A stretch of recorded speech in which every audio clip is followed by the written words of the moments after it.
এই ভিডিওর মাধ্যমে আমরা জানবো যে ফিতরা কেন দিতে হয়। এই যে ফিতরার টাকা আমাদেরকে দিতে হয় সেটা কেন দিতে হয়, ফিতরার টাকা যারা আদা করেন তাদের কি গুরুত্ব রয়েছে, ফিতরার টাকা রোজার সাথে কি কোনো সম্পর্ক রয়েছে? ফিতরা হলো রোজাদারের রোজাকে রিফাইন করার জন্য।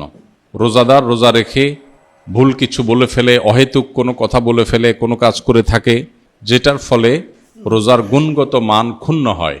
এ সকল ত্রুটি বিচ্যুতি থেকে রোজাকে পরিচ্ছন্ন এবং পবিত্র করবার জন্য ইসলাম ফিতরার বিধান দিয়েছে। এজন্য রমজান মাসের শেষে আমরা যে ফিতরা দিয়ে থাকি, সদকা ফিতর দিয়ে থাকি, এটা মূলত আমাদের পুরো মাসের রোজাটাকে পরিচ্ছন্ন করার জন্য, এটাকে অন্য সব ভুল ত্রুটি থেকে পবিত্র করে আল্লাহর কাছে গ্রহণযোগ্যতার উপযুক্ত করা, এটাই হলো এই ফিতরার অন্যতম উদ্দেশ্য। ফিতরার আরেকটা উদ্দেশ্য নবী সাল্লাল্লাহু আলাইহি ওয়াসাল্লাম বলেছেন, সেটা হলো তু'মাতাল লিল মাসাকিন, মিসকিনদের খাদ্য দান কর্মসূচি।